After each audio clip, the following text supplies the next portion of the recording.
तीन दामाद की सास पार्ट 2। अब तक आपने सुना कि कावेरी जी अपनी तीनों बेटियों ईशा, मोहिनी और सुहाना की शादी तीन घर जमाई लड़कों के साथ करवा देती है।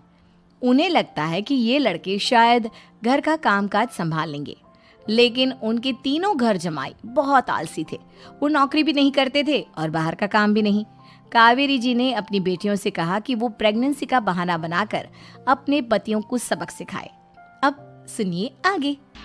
मम्मी, आपने जैसा कहा था हमने वैसा ही किया, लेकिन देखिए ना, विवेक का हाल तो वैसा का वैसा ही है। घर में ना सुबह का नाश्ता बनता है और ना खाना। नौकरी पर जाने की बात करूं तो खाने को दौड़ते हैं मुझे।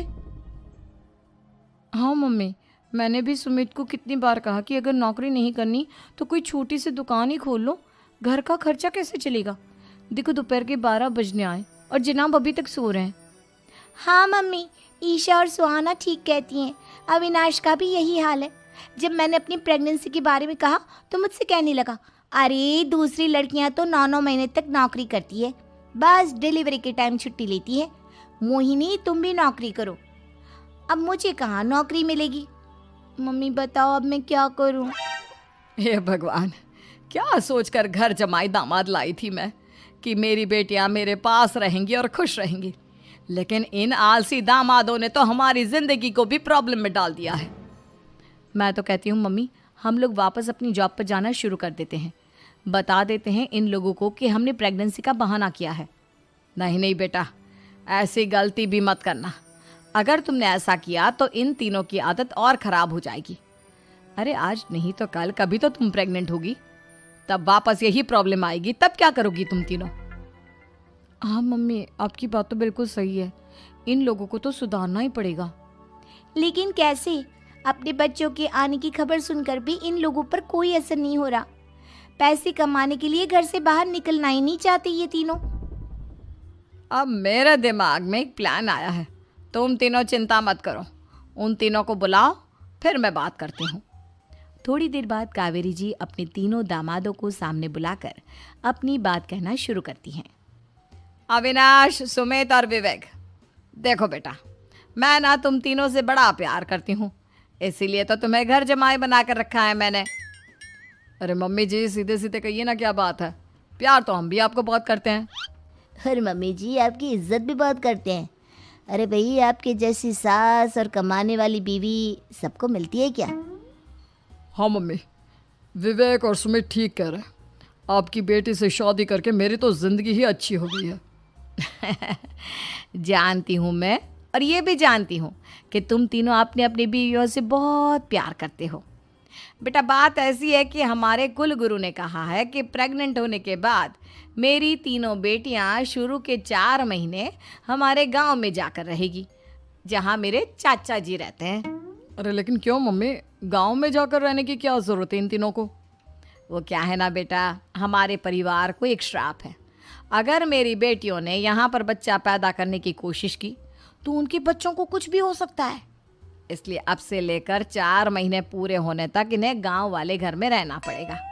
हाँ तो इसमें प्रॉब्लम क्या है मम्मी जी? हम भी वहाँ जाकर रहेंगे, पिकनिक मनाएंगे। अरे भाई, बीवी जहाँ हम भी वहाँ। हाँ यार, आइडिया तो बहुत अच्छा है।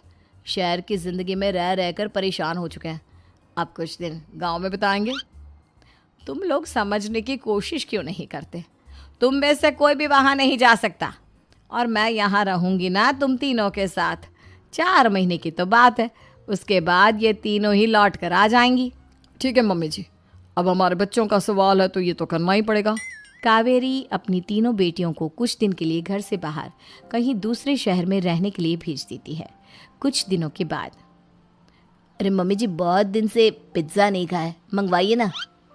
क्या बताऊं बेटा, पहले तो बेटियां खर्चा दे देती थी क्योंकि उनकी नौकरी थी, लेकिन अब तो मेरे पास पैसे ही नहीं बचे। थोड़े बहुत पैसे हैं जो बच्चों की डिलीवरी में काम आएंगे। लेकिन मम्मी जी, आपकी बेटियों को वापस आने में तो अभी बहुत वक्त बाकी है। वही सोच सोच कर परेशान हो रही हूँ। सोच रही हूँ कल से दूध भी बंद करवा देती हूँ। अब दूध वाले को देने के लिए पैसे भी तो नहीं है ना। अरे नहीं नहीं मम्मी जी, अगर दूध भी बंद करवा दोगी तो मुझे चाय कहाँ से मिलेगी? और चाय के बिना मैं तो मर ही जाऊंगा। क्या करूं बेटा, इसके अलावा हमारे पास कोई ऑप्शन नहीं है, मेरे पास पैसे ही नहीं बचे। इस तरह कावेरी जी धीरे धीरे अपने तीनों दामादों को पैसे देना बंद कर देती हैं और घर में खाने पीने की चीजें लाना भी बंद कर देती है। अब वो तीनों बुरी तरह से परेशान होने लगे थे और इसलिए एक दिन तीनों प्लान करके घर से बाहर निकलते हैं और बाजार में जाने के बाद यार अच्छा खाना खाए हुए कितने दिन हो गए, पता नहीं कब अच्छा खाना मिलेगा। हमारी बीवियों के जाने के बाद तो हमारी हालत भिखारियों जैसी हो गई है यार। कुछ भी हो, मुझे तो आज पिज्ज़ा खाना ही खाना है। जेब में 1 रुपया नहीं और पिज्ज़ा खाएगा, कहाँ से आएंगे पैसे? अरे देख वहाँ सामने बोर्ड पर क्या लिखा हुआ है, कंप्यूटर पर काम करने के लिए एक आदमी की आवश्यकता है। भाई मैं तो जा रहा हूँ, काम करूँगा और शाम तक पैसे लाकर आराम से पिज्ज़ा खाऊंगा। जा जा, तुझे कोई काम नहीं देने वाला, हम तो घर जा रहे हैं। चल भाई सुमित। सुमित और अविनाश वहाँ से चले जाते हैं और विवेक उस कंप्यूटर शॉप पर सारा दिन काम करके 5,000 रुपये कमा कर घर लौट कर आता है और अपने खाने के लिए अच्छी अच्छी चीज़ें भी लेकर आता है। ये देखकर विवेक और सुमित के दिल में भी कुछ पैसे कमाने की इच्छा जागती है। अरे सुबह सुबह कहाँ चल दिए तुम? मम्मी जी एक बहुत अच्छी जगह मिली है, कंप्यूटर पर काम करने के 5,000 मिले थे कल मुझे। अगर रोज़ काम करूँगा तो पूरे 40,000 की तनख्वाह। अरे वाह, ये तो बहुत अच्छी बात है दामाद जी, आपको जाना ही चाहिए। सुमित और अविनाश विवेक को इस तरह तरक्की करते देखकर परेशान हो जाते हैं और वो दोनों भी काम की तलाश में निकल पड़ते हैं। धीरे धीरे उन दोनों को भी काम मिल जाता है। अब कावेरी के तीनों दामाद छोटी मोटी नौकरी करके अच्छा पैसा कमाने लगे थे। एक दिन कावेरी उन्हें अपने पास बुलाती हैं। अरे वाह, विवेक 40,000 कमा लेता है, अविनाश 60,000 और सुमित तुम भी 40,000 के आसपास कमा ही लेते हो। कुल मिलाकर तुम अच्छे खासे पैसे कमा रहे हो बेटा। हाँ मम्मी जी, बहुत मज़ा आता है जब महीने के एंड में मोटी रकम हाथ में आती है। पूछिए मत मम्मी जी, घर में रहकर रोटी बना बना कर और तो जैसा महसूस होने लगा था मुझे तो। हाँ बेटा, तुम तीनों की बात तो बिल्कुल ठीक है और जानते हो अब तुम तीनों की पत्नियां भी वापस लौट कर आने वाली है।